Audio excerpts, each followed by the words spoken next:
Hello, everyone, and welcome back to the CoinDrop podcast. This is episode 110, and tonight we're doing a solo show because Mike is unavailable tonight. He has been working real hard with the new job, and they have been working him to the bone. I mean, real late nights. So he asked to take the weekend off, and I told him, hey, no problem. I'll take care of it. That does, however, mean tonight might be, well, will be a much quicker, shorter episode. But that doesn't mean we don't have content for you, because I've done some digging and come up with 3 new games you probably haven't heard of that you might want to. So we'll get into that in just a moment. At the top here, we do have a Patreon. Over there, we're going to be talking about a 4th game that is actually a prequel to a very good couple of games that if you haven't played, you'll want to hear that over there. It's really good games. Highly recommend checking them out. But if you want to know what I'm talking about, well, unfortunately, you're going to have to come over to patreon.com/CoinDropPod and subscribe to us. For $3 a month, you get the podcast a day early. You also get extended content, upcoming games, all kinds of good stuff.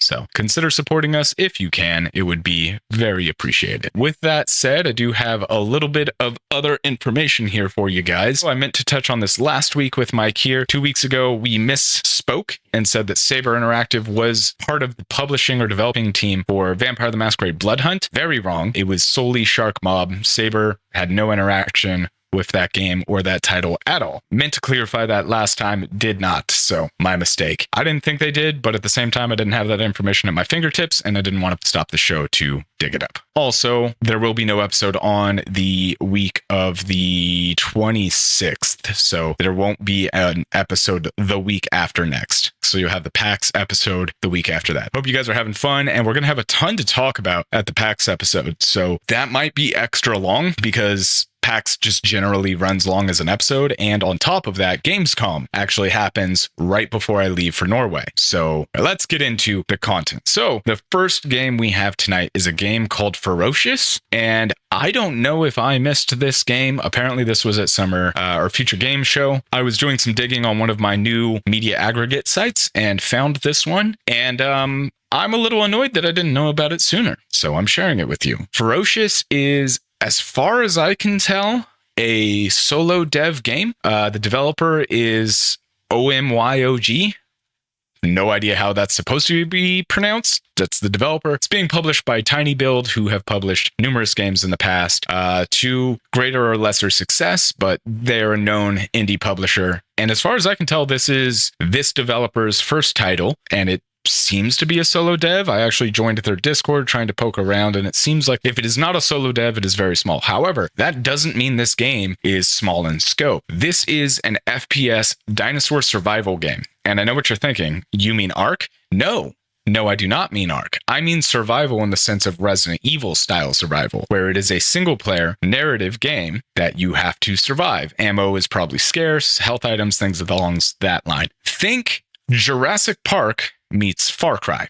That's kind of the vibe I got. It looks really cool. I'm personally really excited for it. I can't believe I didn't know more about this when it was announced, but it is, like I said, a smaller game. It is on Steam right now with a free demo that you can download and play. It's a little rough around the edges, but ultimately, it looks really good. It looks interesting enough that, to me, this might help me bide my time until Saber Interactive releases the actual Jurassic Park game. So, looks kind of cool. It is a single-player narrative game. I don't think it's open world, which is also a big tick for me. It seems like it is a linear story through not necessarily levels, but again, think of it like Resident Evil, where you unlock more as you go. So you just kind of play through the story that's there. I couldn't find anything in here that says it's an open world. I personally hope it's not an open world. I think I've said that enough times as to why. Lots of guns, lots of craftable gear. You get a device at some point, it looks like, that will let you like control dinosaurs and tell them what to do, which is really fucking cool. So it gives kind of like Dino Crisis vibes too, I guess, to a certain extent, but the game looks really good. What we know of the story is as follows. Wake up on an uncharted island where the world feels alive and unpredictable. From ancient ruins to apex predators, every element of the environment shapes your fight for survival. Explore, adapt, and use the island's dangers to your advantage. This isn't just a setting, it's a relentless, ever-changing force that challenges and rewards those who dare to uncover its secrets. Basically, it seems like you've come here to find your brother who's gone missing on an expedition and find out that there's this mercenary faction here that's here to do something with the dinosaurs. It's very, very loose on what the whole story is, but overall the gameplay looks interesting enough that, well, like I said, it's piqued my interest. I personally played Ark for a good long time, so love the idea of like Jurassic Park setting. So should be cool. Give it a check out. They're on Steam. Currently, I don't think there's a planned release date announced. There is not, but if you wishlist it, I'm sure the developer would love that. And that is Ferocious. Highly recommend checking it out.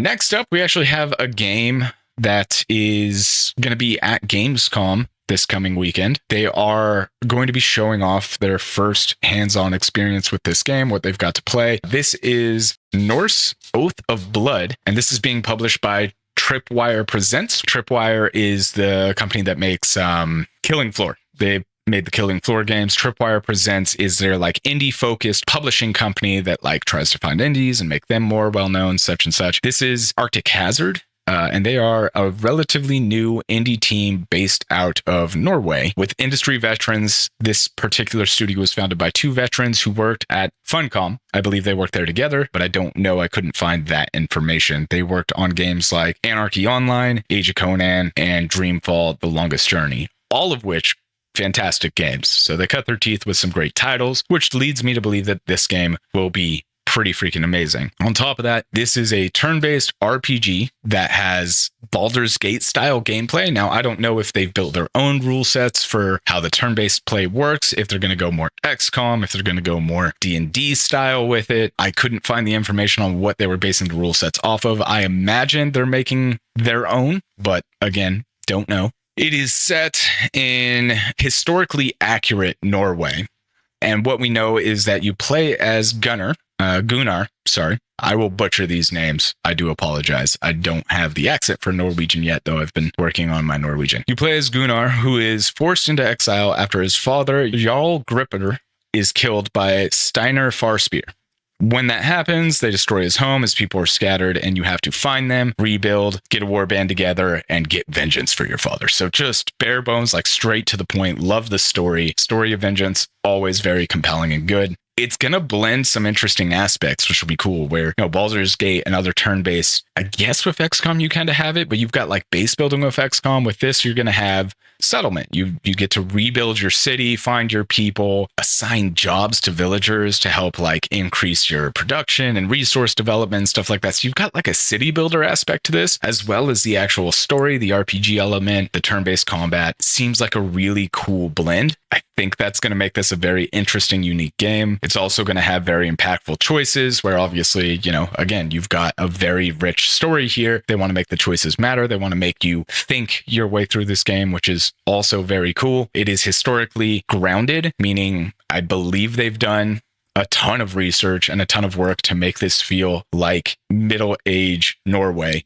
which awesome because Vikings are fucking cool. So each warrior is going to have unique skill sets and capabilities. So again, you've got your like archetypes that you would see in D&D or Diablo or any RPG really, right? Obviously, this isn't going to have magic in it per se. You might have some herbalism, maybe some like potion crafting or salves, things of those natures. But the company seems really cool. They employ a couple of people besides the two founders who are, like I said, veterans with over 10 years of experience. They make it a point to say that each employee is a gamer at heart, which I guess that's important to say, but I kind of figure if you're in the industry making games, you probably love games, but at the same time, I suppose that doesn't necessarily the case, right? Like video games have become the largest medium in the world. So yeah, it would make sense that people just get into it for money. Unfortunately, I think we see that a lot with publishing, but I don't think we're going to have an issue with that at Arctic Hazard. These people look like they know what they're doing. They've got a drive. They've got a focus. They've got a goal. From what's shown, I think the game looks great, and I personally hope I get to play it sooner rather than later, though unfortunately I won't be at Gamescom. Hats off to you guys on what you've accomplished. It looks great, and I can't wait to see more. Hopefully a demo comes out of Gamescom. I can download it and play it and report back here as to what my thoughts are. But overall,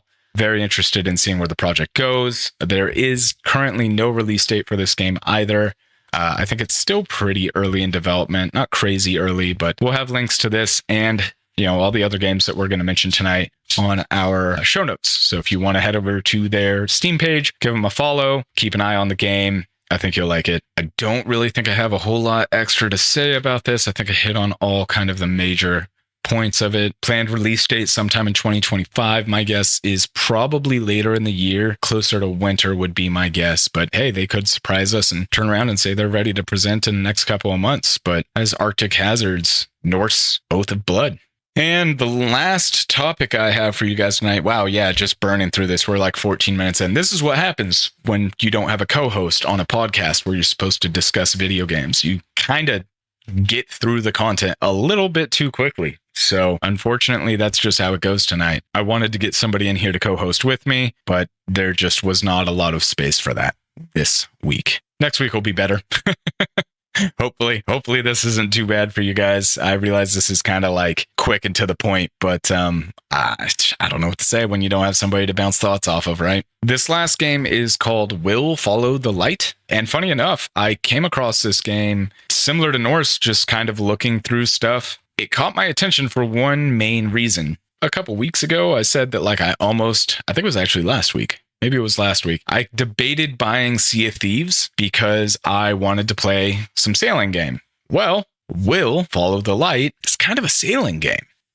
It's not sailing like Sea of Thieves or sailing like what inspired Sea of Thieves, Assassin's Creed Black Flag. It's sailing realistically. So the video footage actually shows that you have to, work your winches, trim in your sails, make sure you tack and you jibe and you're pointed into the wind. Like, it's not a sailing simulation game, but from what it sounds like, they wanted to go for a realistic version of sailing where you actually have to think and feel what you're doing to drive home the story beats of this game. This is, as far as I can tell, another solo dev. And funny enough, I'm pretty sure this guy's based in my town where I live. Going on to his X, it seems like Tomorrow Head Studios is based here in Spokane, and I've reached out to them to find out if I'm crazy or not.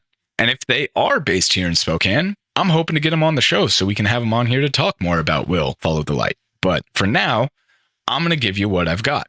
This game is independently developed and independently publishing on Steam by a studio called Tomorrow Head Studio, and it is a realistic single-player first-person journey through harsh northern latitudes of the world as you sail endless waters. The premise of the game is that you play as a character named Will, who is a light keeper on a remote island in the Northern Sea. The story begins during one of your typical solitary shifts when an unexpected radio message shatters your routine. A sudden disappearance has struck your hometown and your only son is missing. Determined to find him, you must set out on a quest aboard your sailing yacht, Molly, which is the name of the ship, sailing the treacherous northern seas.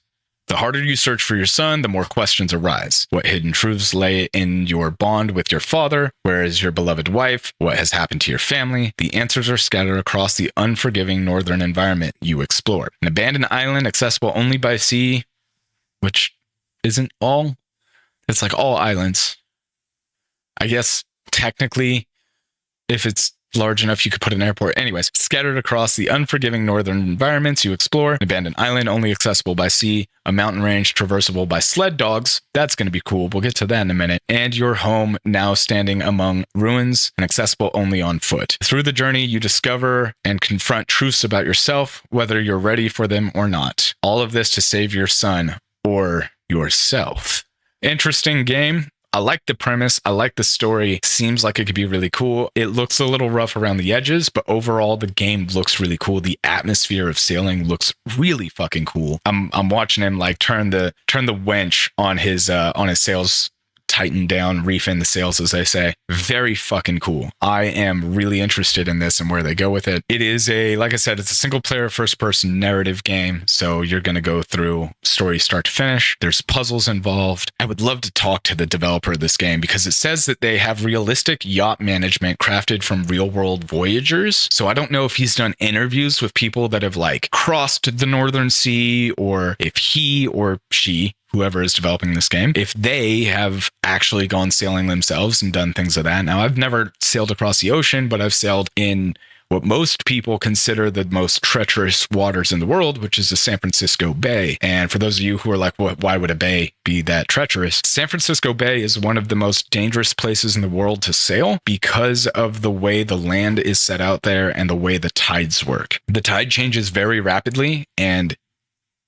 a lot of people die basically sailing San Francisco Bay. If you want evidence of this, I think it was like the 2012, 2013 World Cup, something like that took place in San Francisco Bay. World Cup is a sailing tournament. They raised catamarans in San Francisco Bay, and if I remember correctly, one of them capsized and at least a few members of the team of that ship died. So it is very dangerous waters, even for literal professional sailors. It is dangerous. I remember one particular time, my dad and I were out there sailing, and we actually consulted our charts to make sure, because we wanted to go out to the Golden Gate Bridge and then come back, like go out and then right back in. And we wanted to check the charts, make sure we were on an ebb tide, like make sure everything was cool and fine, and everything was.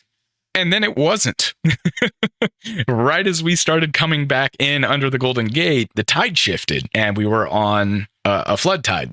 So the water was pushing us out into the Pacific Ocean, and we're doing everything in our power to get back under the Golden Gate into the bay. And let me tell you, we were doing about 7 or 8 knots across the water, which is pretty fast in as small a boat as we were in. We were in like a 27-foot sailboat. It was not a big boat. And we were making no ground way. We were just barely not getting sucked out into the Pacific Ocean. I mean, we weren't moving. You look out at the ground and we're just dead at a stop. Like, we were not moving at all. That's how fast that water was pushing out into the Pacific Ocean. It took us something like 3 hours of hard sailing to basically just stay in one spot long enough for the tides to shift again.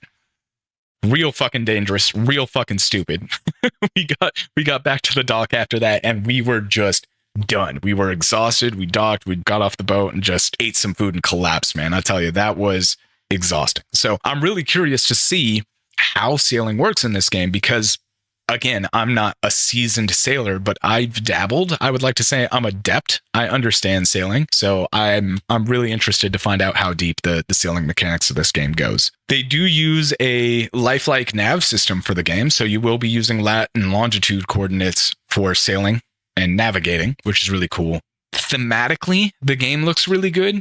The design of the game is this very gloomy, dark, foreboding game, but there's these shots where you're out on the ocean and you've got like the northern lights and shit, and it's beautiful. And then there's a shot where he's like sailing through just these really tight, narrow corridors, just going real fast between these maybe glaciers, I'm not too sure. Icebergs, hard to say. You got storms that you've got to compete with. There's a screenshot here of the boat all keeled over, lightning striking in the distance. I mean, it looks really atmospheric, really, really fucking cool. And the setting of the story, this idea that you're, working this job completely separated from your family, and you get word that your son has disappeared. I mean, I'm sold. As a dad, as somebody who's worked a job where he's gone away from his family for days, weeks at a time, yeah, that hits home. I want to check that out. That sounds real cool. But they did also mention dog sledding. So you will also at some point control a dog sled to, cross across, I'm assuming Alaska. Like, they're very unclear about what portion of the northern ocean this takes place in. I assume it's up near Alaska, but I really couldn't say. I'm not that familiar. I'm interested. I don't know how many more times I need to say that. Puzzles also make games great. Brain teasers, making you think, trying to figure out how to solve certain situations. A little bit more about the game here. In a world where the line between reality and dream is indistinct, you'll wander through rugged northern landscapes. Light acts as your beacon of hope, guiding you through a labyrinth of endless quests and haunting memories. The realistic game visual style deepens your connection with the environment, letting you feel every bone-chilling gust of wind and the biting cold. Prepare for an engaging journey through both the natural world and the shadows of your mind. And that's what we know about Will Follow the Light. I have a feeling there's going to be something you find out here where I almost want to say this makes me think that it's going to be something like The Lighthouse, which, if you haven't seen that movie, it's a fantastic film. It's the film that made me realize that Robert Pattinson, the guy from Twilight, he can actually act. And I mean, this came out before Batman, which again proved he can actually act. But Lighthouse has him and Willem Dafoe in it. And it's a black and white Lovecraftian horror mindfuck of a movie that if you haven't seen it, it's really fucking good. And it actually technically is about a real disappearance that happened in Scotland where 2 lighthouse keepers literally just vanished and has never been solved why or how. I mean, it's a really crazy story. But basically, when the relief team came to take over for that lighthouse team and like relieve them, everything looked fine. Like there was food on the table. The logbook was filled out. It looked like these people just straight up vanished. So it inspired this movie and they took it a little bit off the deep end. But it almost makes me wonder if they're going to play on that isolation. Isolation on a long stretch of time like that messes with your mind. So that raises the question, does Will even have a son? Is he misconflating memories of a son with himself as the child? And now it raises some interesting questions because isolation can do some crazy things to the mind and make you think or feel or see things. So I wonder if they're going to play that route. I'm very curious to see where the game goes. Tomorrowhead Studio definitely got their hooks into me with this one. So I think it's really cool. I can't wait to find out more. Planned release date is 2025. They don't have any more information on it than that, unfortunately. But that is where we're at. They did a deep dive back in June. We're working to create a seamless harmony between the realistic visual, captivating the harsh northern environment, and deep emotional storytelling of a father searching for his missing son. Making a game without a HUD or objective markers is a real challenge, but that's the goal, to make the journey as immersive and authentic as possible. So they kind of go into that. There's a deep dive, which I'll link here if you guys want it to, but it's also on their Steam page. You can find it there. This is probably one of the most interesting titles I've seen personally in a while. Come out of like an indie studio, potentially a single developer. It just hits all the marks for me. Body Cam, I think, was the first one that did like the HUDless thing, right? It was this big idea that they wanted to make a game that looked like it was real, and still haven't played that one. I'm kind of curious as to how well it worked out. I know Mike has some knowledge of that game and how its development is going, but this game not having a HUD too and being a cinematic journey, and I mean, like the boat in this even looks very similar to the boat that I used to sail with my dad. Significantly larger version of what we sailed, but it looks cool. I'm going to move on from it because I will continue to ramble. Will Follow the Light, highly recommend if you guys are looking for something very unique and new and probably maybe outside the average game that you would play. But with that said, let's go ahead and move on to quickfire news. First on the list here, Bolt Graphics. We talked about them once before, I think somewhere in the 90s, maybe 80s episodes. They have announced and supposedly showed off at GDC this year in May, their new Zeus GPU, which they claimed is in every way better than any other GPU on the market. Well, they've now made an even bigger claim that it is 2.5 times faster than the RTX 5090 and uses 80% less power. Okay. That's a cool claim, but I still have a lot of questions. One being, for those of you who don't know, this GPU is a expandable GPU where you can add more GDDR RAM to it as you go, up to 250 something gigs of GDDR6 RAM, I believe. Maybe GDDR7, could be wrong.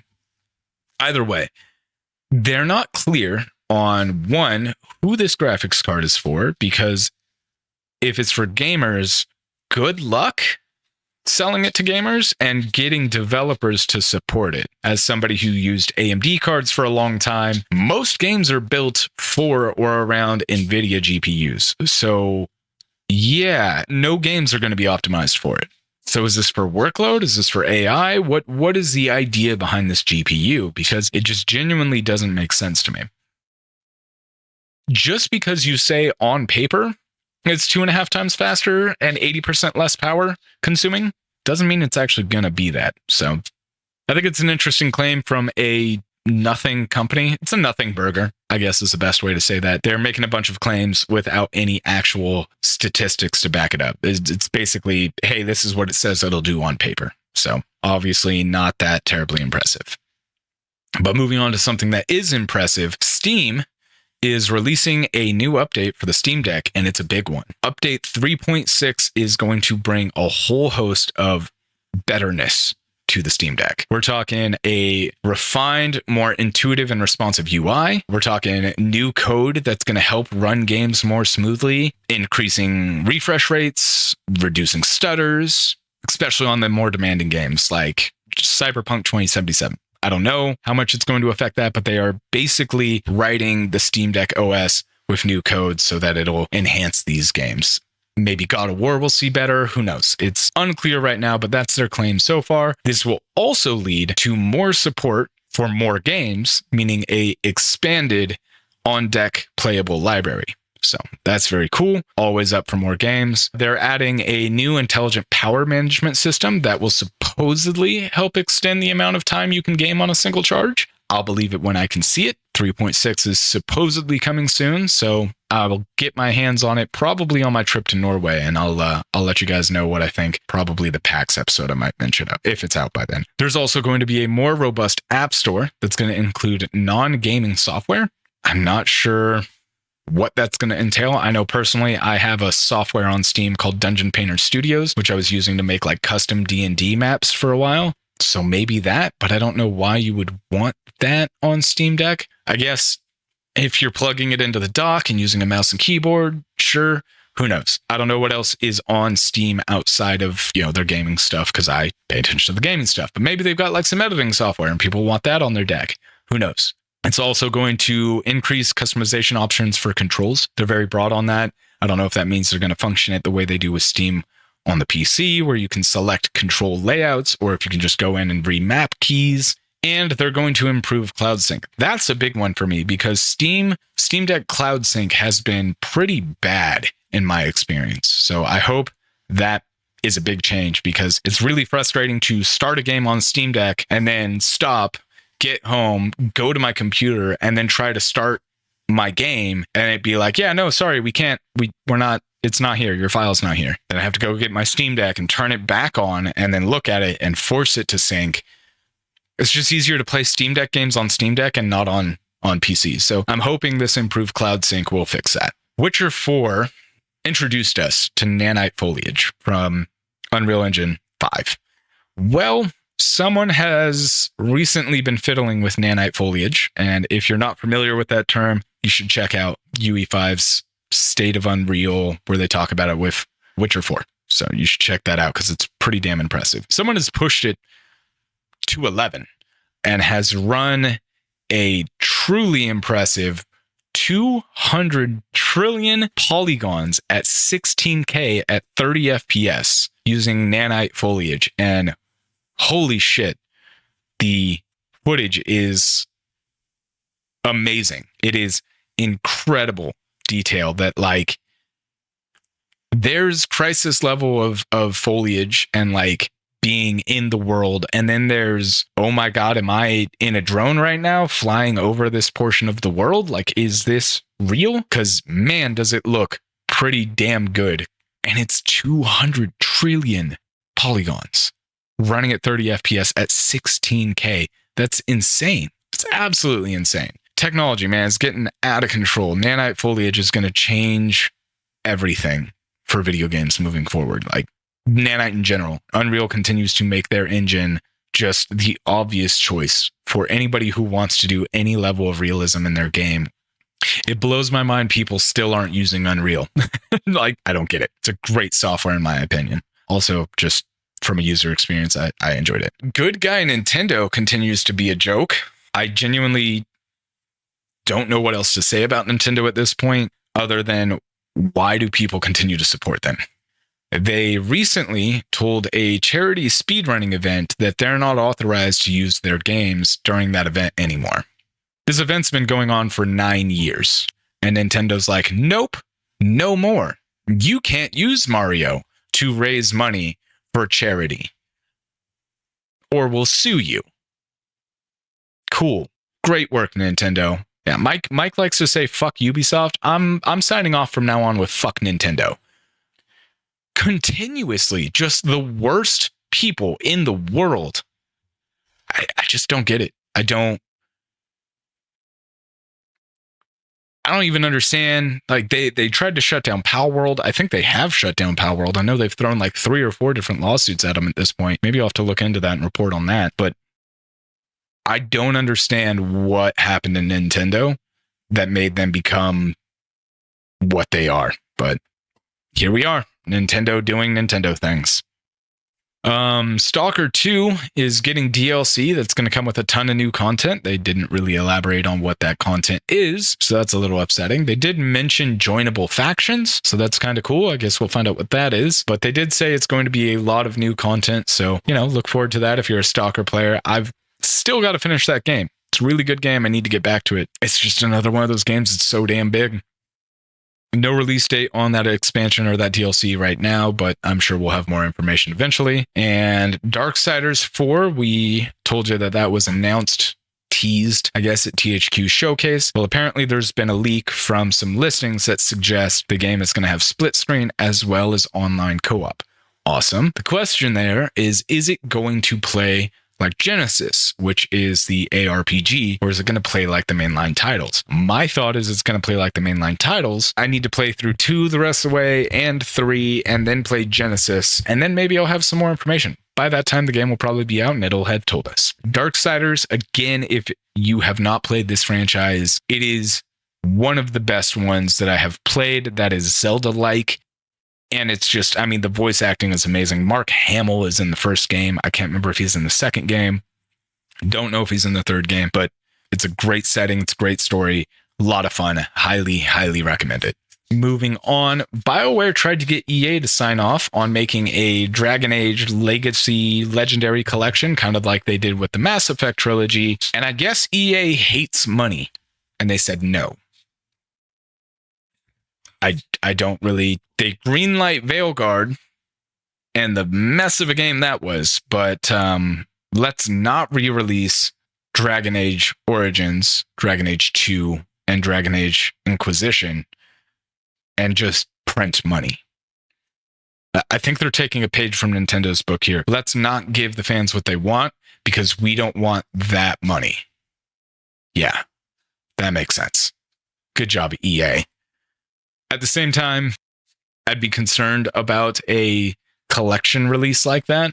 I feel like Dragon Age is done.